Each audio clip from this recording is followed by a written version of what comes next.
Olá, está no ar mais um episódio do Painelcast, o podcast da Associação de Engenharia, Arquitetura e Agronomia de Ribeirão Preto, a AEARP. Bom dia, boa tarde, boa noite. Iniciamos hoje mais um episódio do Painelcast e hoje nossa entrevistada é a Ana. Ana, seja bem-vinda, se apresente. Olá, pessoal, meu nome é Ana Carolina Gléria. Eu estou aqui com as meninas hoje. Eu sou pós-doutoranda, na verdade, né? Comecei agora em fevereiro, na FAU de São Paulo. E eu estudo arquitetura residencial de Ribeirão Preto, né? Da década de 10, 20 e 30. E alguns desdobramentos, inclusive os profissionais atuantes na cidade, legislação, enfim. Vamos falar um pouquinho sobre isso hoje. Ana, qual que é o interessante da história de Ribeirão Preto? Vamos começar com essa pergunta. Gente, uma pergunta bem difícil. Eu acho que o interessante é a gente conhecer a história, né? Não assim um fato em específico. Né? A tese, o pós-doutorado que eu estou trabalhando agora é o desdobramento da tese de doutorado e que estudou arquitetura através da documentação primária. Né? Então, assim, para quem não sabe, a documentação primária são aqueles arquivos que não são fontes bibliográficas, né? Então, são documentos, atas da Câmara, projetos aprovados pela Secretaria de Obras da cidade, enfim, toda a documentação até pessoal. Então, cartas de motorista e afins que mostram os profissionais. E a tese trouxe uma narrativa da história da arquitetura através dessa documentação. Né? Então, eu acho que o interessante da história é realmente conhecer a história. Né? Que eu acho que era o principal objetivo, contribuir para a historiografia da arquitetura para que a gente tivesse novas narrativas. E não apenas narrativas rasas, ou então superficiais, ou então de outras cidades. Né, que a gente vê muitas vezes que os cursos de arquitetura e urbanismo, engenharia, enfim, tratam a história muito voltado para as capitais, principalmente para São Paulo e Rio de Janeiro. Sim. Então, a história também aconteceu aqui na cidade. Então, que história é essa? Né, foi, eu acho que, a grande pergunta que a gente teve. O que esse acervo de projetos que a gente tem, por exemplo, do Arquivo Público Histórico de Ribeirão Preto, o que esse acervo pode contar para a gente de história? Eu acho que essa é a coisa mais interessante. E nesse estudo, né, tudo que você fez, como que você se deparou? Qual que foi o cenário de profissionais? Porque você comentou que veio desde a década de 10, 20, 30. Uhum. Que tipo de profissional você encontrou? Então, a pesquisa ela começa em 1910 e ela se encerra justamente em 1933 por conta do decreto, né, que regulariza a profissão e que vem aí, que deságua de todo o embate profissional entre os titulados e os licenciados com o decreto que cria o CREA. Né? Então, como a pesquisa ela é anterior a esse período, a gente tem profissionais que são titulados pela Escola Politécnica, atuando aqui em Ribeirão, como Antônio Soares Romeu, que é o nome assim mais conhecido. A gente tem profissionais imigrantes, né, que vêm de fora titulados, e a gente tem os imigrantes que vêm também sem a titulação, que eram profissionais licenciados lá fora, né? E a gente tem o pessoal que foi licenciado como licenciado nacional. Né? Então, a gente tem que passa a ser licenciado em 1933. E eles assinavam, né, como a gente fala, uma autodenominação. Às vezes como arquiteto, às vezes como construtor. E depois, em 33, eles passam a ser licenciados como projetistas. Né? Eles não têm o título de arquiteto, eles são projetistas. Entendi. E tem partes desses profissionais que, pela sua pesquisa, são italianos, né? Eu acho que por isso que Ribeirão Preto tem uma grande influência da arquitetura italiana. Isso, grande parte, a gente mapeou 156 nomes que assinavam projetos atuantes nesse período. E 15 destes nomes assinaram 60% dos processos. É importante dizer, dentre os identificados, né? Porque como ainda era incipiente a questão de aprovação, tem muito desenho que não tem assinatura, né? Então, esses não estão nessa conta. 60% foram identificados e são 15 nomes. E desses 15, grande parte eram imigrantes italianos, né? Aproveito aqui para deixar a dica para todo mundo do projeto. Faço parte também de um projeto de pesquisa que chama Arquitetura Italiana, no estado de São Paulo. É um projeto que foi financiado pelo CAL. Ele lançou agora, a gente lançou agora uma exposição que está no IAU de São Carlos, que foi a nossa sede. Mas a ideia é que seja uma exposição itinerante, né? E também lançamos uma plataforma online que chama Arquitetura Italiana São Paulo.iau.usp.br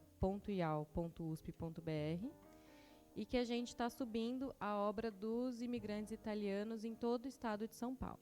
Então, é um grupo de pesquisa bem grande, bem diverso, que está sendo coordenado por um professor da USP de São Carlos, professor Miguel Buzar, e do qual eu faço parte. Então, eu estou subindo lá na plataforma, junto com outros colegas aqui de Ribeirão também, esses projetos que foram, então, identificados nesse período. Eu estava contando para as meninas aqui nos bastidores, dando um spoiler, que tem mais de 500 obras em Ribeirão. Então, assim, eu já subi lá por volta de 150, mas ainda tem bastante coisa para fazer. Tem muita coisa ainda. Ana, conta um pouco aqui para os nossos ouvintes como foi identificar, como foi ir no acervo aqui da prefeitura, porque às vezes as pessoas que estão nos ouvindo nunca tiveram esse contato, né? Então, como foi iniciar essa pesquisa? Olha, iniciar foi uma grande descoberta, porque eu não tinha ideia que tinha um acervo tão grande em Ribeirão. Como fazia parte de pesquisa sempre em grupos fora da cidade, a gente escuta que nem toda cidade tem acervo de projeto. Muita coisa é jogada fora, enfim, tem cidade que não tem nenhum registro ou tem parcial, né? E quando eu iniciei a pesquisa, a gente não tinha noção da quantidade. Então, entre 10 e 33, a gente mapeou, levantou. Quando eu digo a gente, porque eu acho que o pesquisador sempre leva consigo o grupo de pesquisa, o orientador, né? Então, todo mundo fez parte disso. A gente digitalizou 4.565 processos nesse recorte temporal. Então, é um acervo muito grande mesmo. E depois a cidade cresce exponencialmente. E pensando na questão de prefeitura, de projetos, quando então que começa a fazer toda essa parte de legalização de projeto em prefeitura com leis urbanísticas? Questão de recuo, olha, pode fazer isso, aqui não pode fazer isso. Então, no Código de Obras de 1889 já previa com que fosse aprovado as casas para construção, que passariam pela aprovação, né? E conforme os códigos vão se aperfeiçoando, vão surgindo novas diretrizes, né? Mas a tese também mostrou que nem sempre isso era atendido. Muitas vezes os processos eram aprovados sem com que atendesse na íntegra a legislação, né? Então, entre 10 e 20, acontece uma mudança muito grande de implantação das casas, né? As casas começam a se soltar dos recuos e vão indo em direção a casas soltas no lote, que é a predominância já no final da década de 30, né? Em meados da década de 30. E quando eu comecei a chegar a essa conclusão, por conta dos desenhos que foram todos sistematizados, isso é importante falar também, que a gente sistematizou esses desenhos para análise, né? Então, assim, tem um quê de trabalho quantitativo, porque isso é necessário para a gente saber qual que era a característica dessa arquitetura, né? E eu imaginava que isso era decorrente do Código de Obras, e não era, né? Então, não é só a legislação que moldava a cidade. Eram os próprios profissionais, entendeu? Era próprio saber fazer que ia fazendo com que as casas se modificassem. A modificação, ela tem muito a ver também com o que a gente está sofrendo agora. O que o momento está pedindo. Hoje, precisa de um home office dentro. Antigamente, tinha os escravos. Então, tinha que ter uma estrutura para recebê-los, uma estrutura que eles ficavam. E aí, com esse desenvolvimento, né, a gente consegue ver no processo essa mudança. De que acaba com o lugar onde que eles ficavam, então já muda, porque antigamente você vê diretamente nos projetos, né, a casa principal e a outra casinha que ficava ali no canto. Algumas construções que tem aqui em Ribeirão tem ainda tem essa parte, né, as casas mais antigas que você consegue entrar para ver como que, eu tô até falando, não sei falar certinho as palavras, porque eu sou engenheira, não sou arquiteta, então vocês sabem mais as nomenclaturas de tudo isso. Tipo uma edícula, você quer dizer? A edícula, sim. Não, mas tem um nome próprio para a casa que ficava o pessoal de escravos. Eu não sei dizer o nome. Senzala.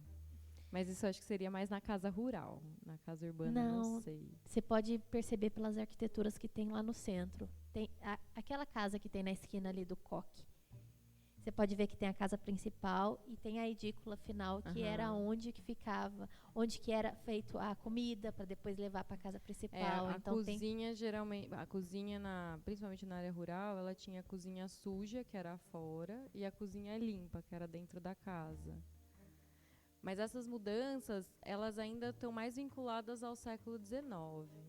No século XX, as mudanças elas já tem assim uma questão social um pouco diferente, né? Então, por exemplo, os palacetes, eles mudam muito porque eles começam a ter algumas estratégias que vêm da questão social, que, por exemplo, corredor de circulação, a casa como estojo, não sei se você lembra desse texto, né? Na Faculdade de Arquitetura a gente lê do Benjamin, que vai falar que cada personagem, né, do Figuras e Papéis, a mulher e o homem, ele tinha um lugar na casa, né? Então, nesse século XX, tem essa mudança da arquitetura criar corredores, da arquitetura criar halls de escada, né? É a compartimentação da casa.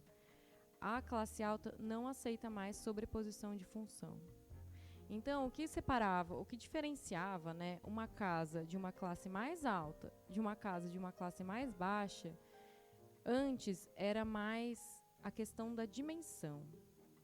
E nesse período, as coisas começam a se separar, né? A questão não é mais o tamanho da casa, mas também faz parte essa questão da compartimentação, né? Então, a casa mais simples, às vezes, ela é muito comum aquela casa que eles chamavam de vagãozinho, que eram os cômodos enfileirados. E, às vezes, a sala de estar, a sala de jantar, enfim, era a mesma, porque se sobrepunham funções ali. Às vezes tinha um quarto só, que a família dormia toda no mesmo quarto. Mas a classe alta não aceita mais isso nesse período. Entendeu? Então surgem essas novas estratégias do privado, os grandes palacetes, super compartimentados, com sala de música, com área de receber, com a divisão da casa tripartida muito forte. Então é o social, é o estar, né, e é o serviço, que aí sim vai separar um pouco. Vai separar. É interessante, né, porque o pessoal da engenharia, a gente lida muito com construção, lida muito com reforma, mas isso não é dado na faculdade pra gente da engenharia, a gente não estuda a história, né? Então é interessante porque às vezes a gente ouvindo assim fala, nossa, faz todo sentido agora, mas até onde que deveriam trazer para outra área, no caso, tirar um pouco da arquitetura, tirar não, né? Mas acrescentar na engenharia um pouco dessa história que pelo menos eu não tive, né? Não sei conforme as outras faculdades. Mas é interessante a gente observar isso, até pelo crescimento da cidade que teve. Exatamente. Eu acho que é essa grande contribuição assim, que a gente tenta trazer da academia, né, do fazer pesquisa, porque a gente é também um pouco incompreendido, né? Mas você faz o que exatamente? Você trabalha com o quê? Sabe, o que é fazer pesquisa? Sabe, você estuda, e aí? Então, a gente quer dar esse retorno também para a sociedade, sabe? Tanto para a sociedade civil, quanto para os nossos colegas em formação. E os que já estão formados também, né? Até mesmo porque quando se pensa em história, né, em prédios antigos, a gente só se remete àquilo que a gente está vendo, mas a gente não pensa o que tem de história por trás daquilo, como que aquilo foi pensado, em que época que aquilo foi construído, qual que é aquele estilo, o que aquilo representa, né? Então, essa parte que você faz, que é da pesquisa e datar todo esse movimento, é muito importante. E eu acho que esse movimento também de inserir Ribeirão dentro do contexto nacional. Então, também, assim, é sempre um exercício para a gente tentar contar e recontar a história. Né? Então, a gente, muitas vezes, na faculdade estuda, então, São Paulo, Rio. E quando a gente se depara? E Ribeirão? Né? Daí a gente encontra bastante material sobre o Quarteirão Paulista, sobre o ecletismo, a Belle Époque, Anos Áureos, enfim. Só que a gente percebe que a cidade, né, a paisagem construída, não é só isso. Né? Aquilo representava muito a ponta do iceberg. Né? Então, existia toda uma cidade por trás disso tudo. Né? Obviamente que existem outras bibliografias que tratam Ribeirão de outra forma. Meu papel não é aqui nunca desmerecer o que veio antes. Eu acho que todo mundo trabalhou com o que tinha de panorama de fundo. E a nossa intenção é sempre contribuir para os próximos trabalhos. Né? Mas é revelar, né? Conhecer e reconhecer outras arquiteturas. Né? Então, a ideia de estudar a tese que eu mencionei chama Casa e Documentação, uma história contada através de um acervo de projetos, é contar um pouco dessa arquitetura residencial construída em Ribeirão, que era a grande formadora da paisagem da cidade, né? E o que ela revelou para a gente. E a gente teve resultados assim maravilhosos, sabe? De mostrar que Ribeirão, na década de 20, já tinha projetos neocoloniais. Olha como a gente tem um preconceito. Já tinha, já. Por quê? Porque parece cedo. Porque a gente conta que isso foi pioneiro em São Paulo. Sabe? Mas espera aí, Ribeirão também tinha engenheiros formados pela Poli que estavam atuando aqui. Né? Então, Ribeirão não foi só eclético. Ribeirão também foi neocolonial. Também tinha projeto de chalé, em especial na década de 10, muito forte. Ribeirão também tinha Art Deco, tem um processo de simplificação e da ornamentação, acontece muito rapidamente também na década de 20. Né? Claro que o eclético perdurou, mas os outros movimentos estavam lá também. Né? O bangalô, que é um meio de arquitetura também muito pouco falado, também estava acontecendo aqui, o Arts and Crafts.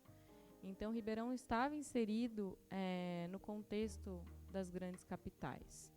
Né? Eu acho que isso precisa ser revelado e a gente precisa, como profissional, conhecer a nossa arquitetura da nossa cidade. Né? Estudar isso e entender também o que estava acontecendo aqui. Sim, com certeza.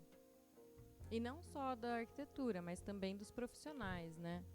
Acho que da mesma maneira é justo com a historiografia da cidade que a gente sempre traga à tona quem foram os responsáveis, os agentes construtores dessa cidade. Sim. E uma pergunta, por que foi escolhido esse tempo, né? Essas datas, exatamente? 10 é o começo do acervo. É o grande marco, é a primeira caixa. E 33 tem 2 motivos assim bastante emblemáticos. O primeiro motivo é essa questão da formação do CREA, né, onde acontece aí uma mudança de profissionais muito grandes. A gente digitalizou algumas correspondências entre o CREA de São Paulo e entre o Departamento de Obras de Ribeirão. E a gente percebe assim que tem, né, fechando assim um pouco o lado dos profissionais titulados, né, em cima fechando o cerco dos profissionais licenciados. Então, quando a gente abre as caixas mais para frente, de 35, 40, a gente percebe que tem uma mudança muito grande dos profissionais, né? E também uma mudança de arquitetura, porque em 33 passa a ser adotado para Ribeirão o Código de Obras do Arthur Saboia, que é um código de obras bastante emblemático e que muda a arquitetura, né? Então, a gente achou que ali era uma ruptura, né? A tese ela percebe uma ruptura no próprio recorte temporal. Entre 10 e 21, a gente percebe uma característica muito diferente entre 22 e 33. Então, a gente fez esses 2 recortes dentro do recorte temporal, e em 33 a gente resolve encerrar o estudo, até porque foi uma tese desenvolvida em 5 anos, e também tem um limite que uma hora a gente precisa ter os marcos para cumprir os nossos objetivos, né?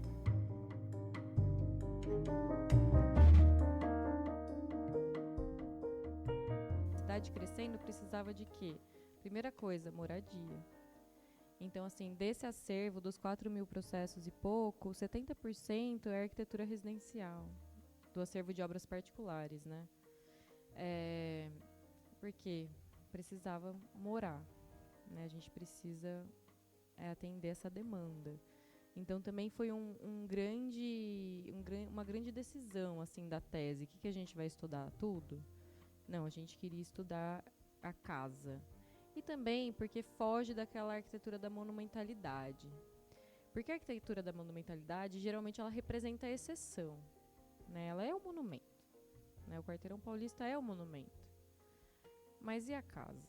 Quais são as características dessa arquitetura, né? E o que ela conta dessa história, dessas pessoas que viveram nela, né? Então, acho que tudo isso faz parte das decisões que a gente chama na academia de metodologia de pesquisa, mas nada mais é do como fazer, né? Você vai pesquisar o que é o tema, né? E o como, tal do como é a metodologia, né? Então, são decisões que a gente vai tomando ao longo da pesquisa, que nem sempre estão prontas no começo, mas que a gente sempre buscou o objetivo de contribuir para essa narrativa da historiografia da arquitetura.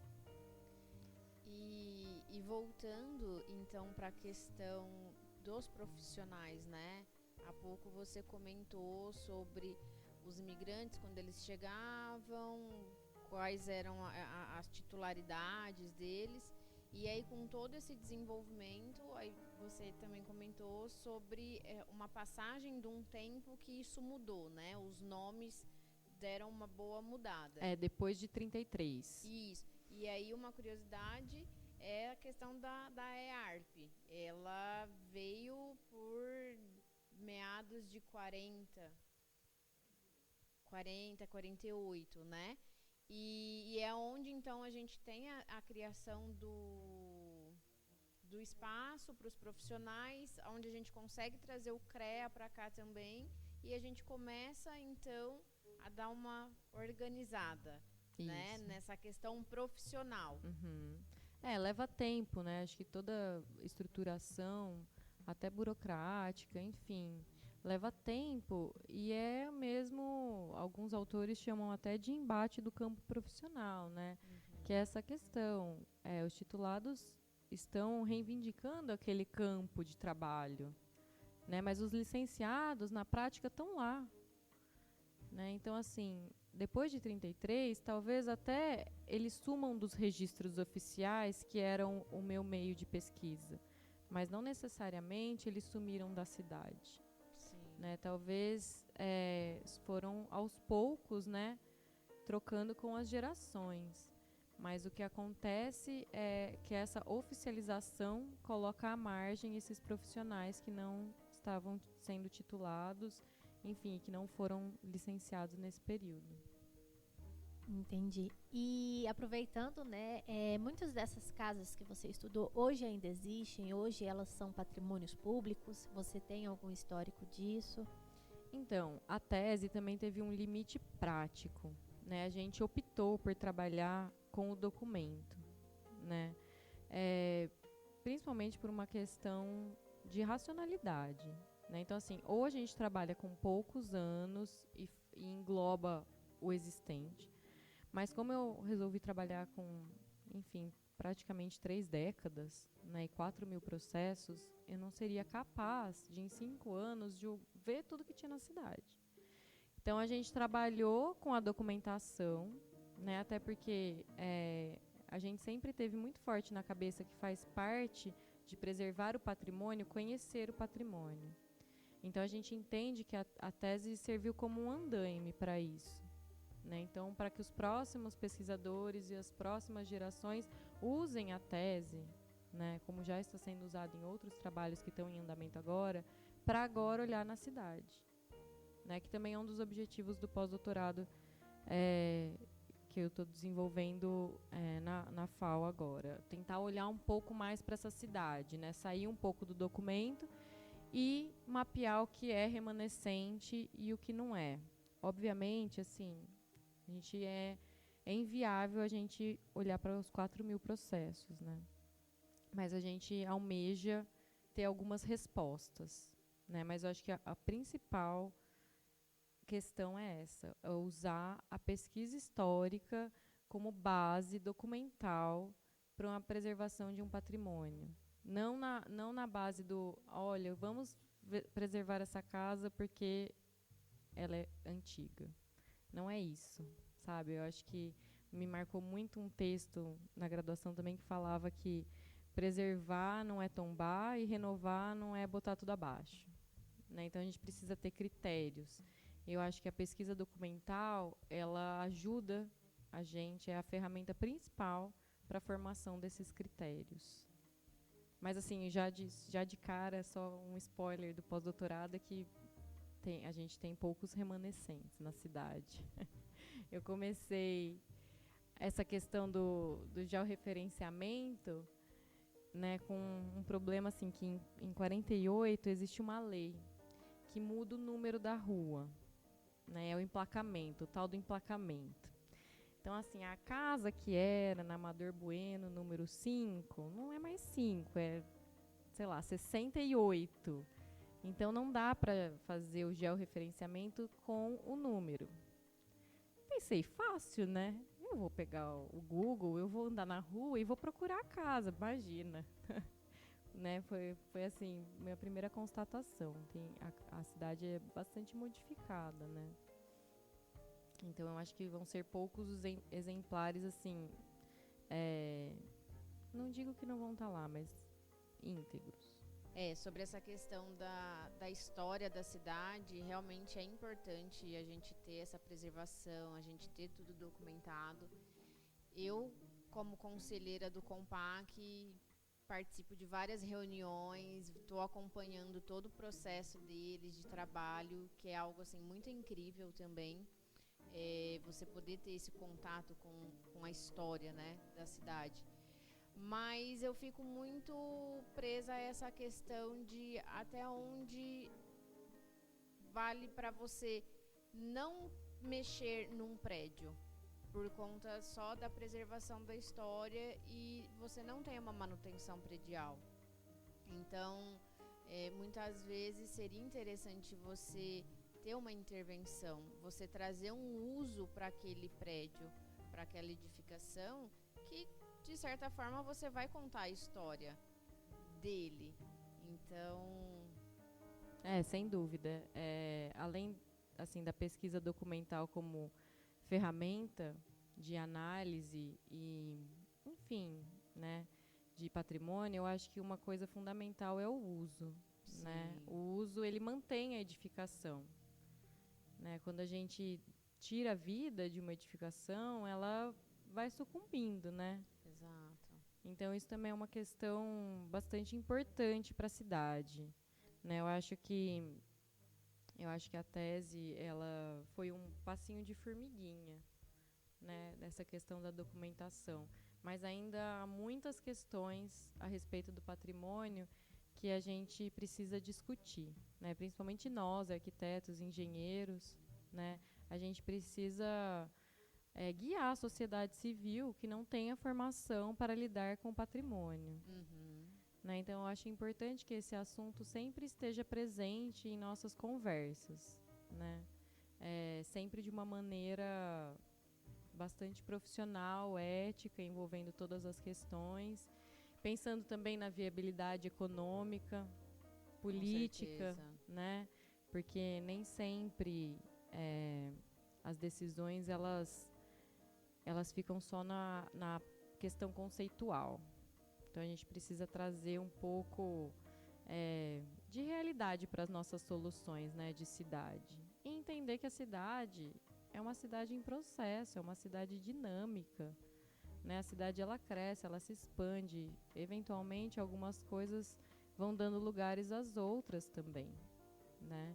E valorizar as coisas que vão ficando, os prédios que vão ficando e por que eles ficaram, por que eles são remanescentes importantes, que história eles nos contam, né? Então tudo tem que ser muito bem justificado. Mas nada que fique ali lacrado, né? Sim. E eu acho que é interessante você dar esse uso para esse prédio, as pessoas, a população entrar, entender como que era ali dentro e não simplesmente ficar preso numa fachada e realmente não saber como que funcionava toda a parte interna daquela edificação, né? Exatamente. Inclusive, os americanos, eles têm uma teoria muito forte, assim, de preservar pela questão não só da memória, mas também pela questão econômica, né? Então, assim, eles usam realmente a edificação existente, né? Pensando assim, se eu demolir aquele edifício, além de eu ter um custo, eu vou ter também um custo ambiental, porque eu vou estar gerando resíduo, eu vou ter o custo de uma nova edificação, né? Então, muitas vezes, isso não se justifica. Se a gente fizer um estudo baseado na viabilidade econômica e trazendo isso para os proprietários, seria de maior interesse de todo mundo, né? A minha orientadora na FAO é a Beatriz Piccolotto. Ela, juntamente com a Regina Monteiro, lançou uma cartilha em São Paulo para os proprietários, né? Uma cartilha orientando os proprietários de edificações históricas a fazer intervenções e como cuidar daquele imóvel, né? Então, assim, eu almejo muito que isso aconteça em Ribeirão também, né? A gente precisa disso aqui também, né? Porque muitas vezes o proprietário tem a vontade, né? Ele quer restaurar, ele quer aproveitar seu edifício, mas ele não acha uma solução que seja economicamente viável, com uso viável, né? Então, acho que esse é um manual, está disponível online, qualquer um pode achar. Foi lançado, acho que o ano passado, se não me engano, ou retrasado.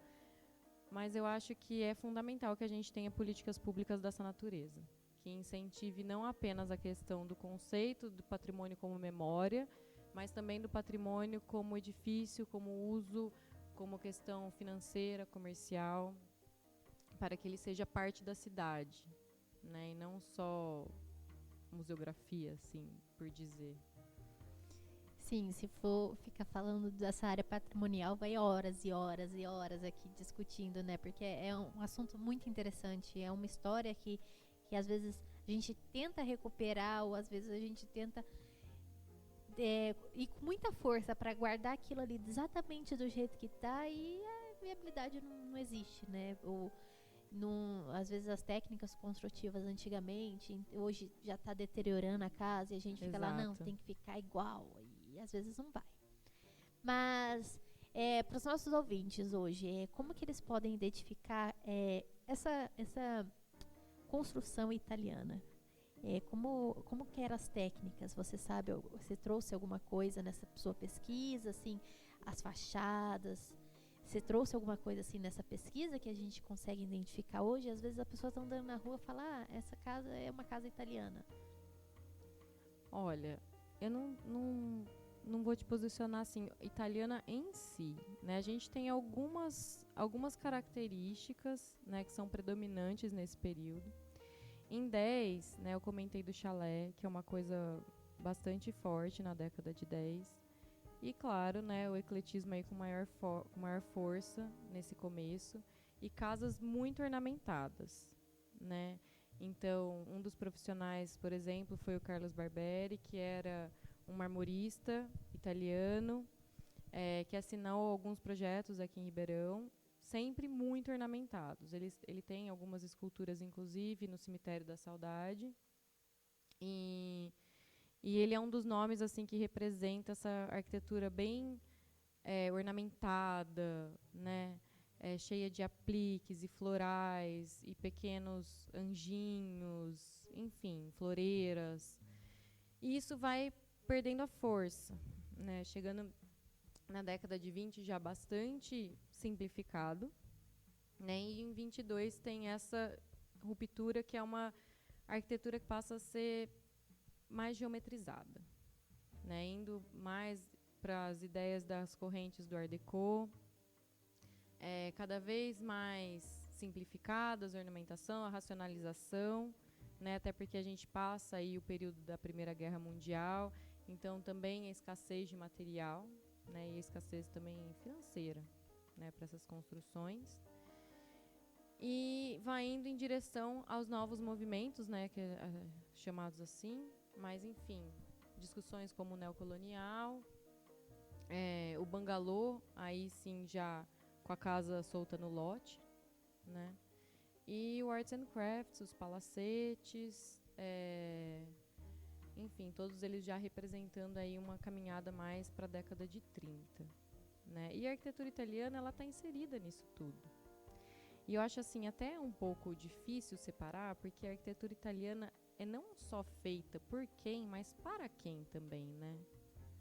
Então, assim, não só os profissionais italianos, mas também os moradores italianos, né? Ribeirão tinha uma população de imigrante muito grande, né? Então, eu comentei aqui com as meninas que dessas 500 obras que eu comentei, a gente trabalhou em cima de 15 nomes, né? 15 profissionais comprovadamente italianos que atuaram nesse período. Mas eles, mesmo os outros, né, profissionais muito atuantes, eu trouxe 2 nomes que foram muito emblemáticos e pouquíssimos conhecidos pela historiografia da arquitetura, que é o Baudílio Domingues, que era um arquiteto que veio formado da Espanha, e o Cícero Martins Brandão, que foi um licenciado brasileiro e depois atuou por muito tempo, inclusive como chefe da diretoria de obras. Eles 2 não eram italianos, mas eles estavam construindo para italianos, né? E a questão da técnica, aí certamente uma arquitetura de tijolos, né? Alvenaria. E uma outra curiosidade que a gente trouxe a gente localizou 2 projetos com uso de concreto em Ribeirão, na década de 20, que foi uma coisa muito pioneira também, né? Então, assim, o de Aderixen tem todo que eu não gosto da palavra fama, porque é pejorativo, e é um projeto lindo, maravilhoso, claro, teve todos os méritos, mas ele tem, assim, o símbolo de ser o pioneiro e de ter arquitetura de concreto e de ter o Art Deco. Mas a gente traz na tese que, olha só, a arquitetura residencial também tinha Art Deco, desde muito cedo. E também tinha arquitetura de concreto, estrutural, é uma arquitetura de concreto. E lembrando dos tempos da faculdade, da parte de história, o de Aderixen, ele foi considerado o primeiro arranha-céu de Ribeirão Preto. Isso, foi. Até uma colega do IAU acabou de publicar a tese dela, Tatiana Gaspar, sobre uma tese só sobre o de Aderixen, maravilhosa, super baseada na historiografia, também da documentação primária, e realmente foi o primeiro edifício verticalizado, né?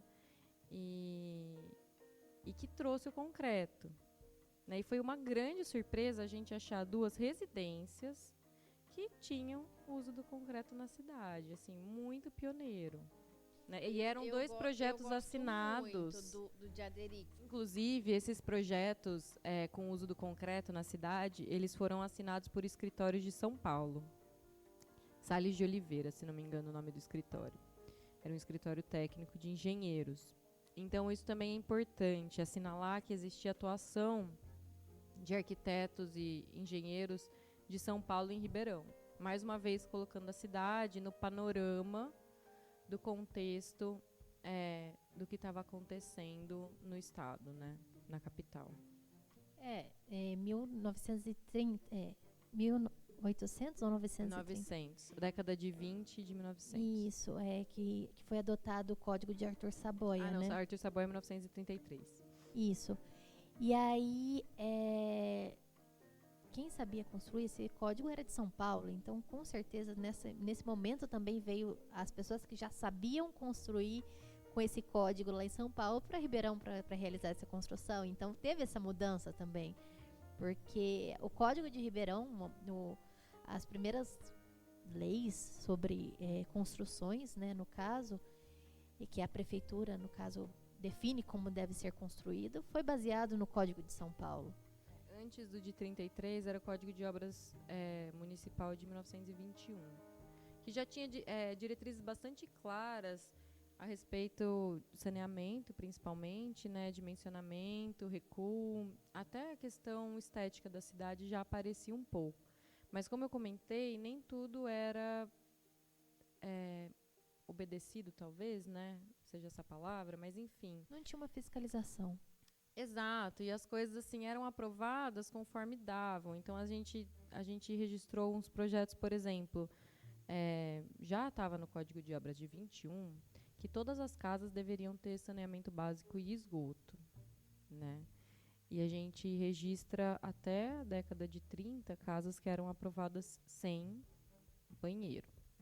E daí, inclusive, a gente tem uma planta de uma vila que tem assim a conversa, né, entre o fiscal da diretoria de obras, né, o engenheiro que aprovava as plantas e o responsável técnico. E ele diz, olha, vamos aprovar porque não chega a rede na rua. Então, eles aprovaram, sabe? E estava no código já de 21 que deveria ser aprovado apenas aquelas casas que tivessem saneamento básico e rede de água e esgoto. Então, a gente vê também em que maneira essa cidade legal foi crescendo, né? Sim. Legal dentro da lei. Sim, e até hoje a gente sofre algumas coisas pela fiscalização também, que até hoje existem residências construídas não de acordo com a norma, por isso que existem tantas regularizações também.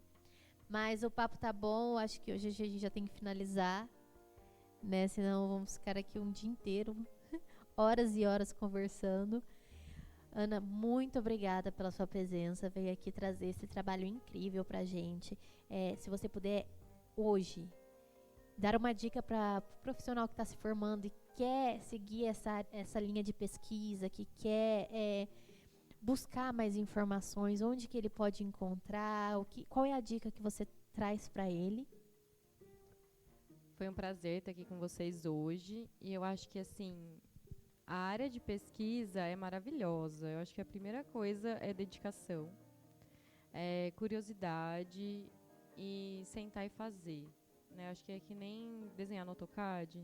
Você só vai aprender de verdade quando você sentar e desenhar. E pesquisa você tem que sentar e fazer, né? Quem quiser assim mais informações, banco de teses, né? A USP tem a biblioteca de teses online, o Mackenzie tem, a Unesp tem. A maior parte das faculdades hoje tem.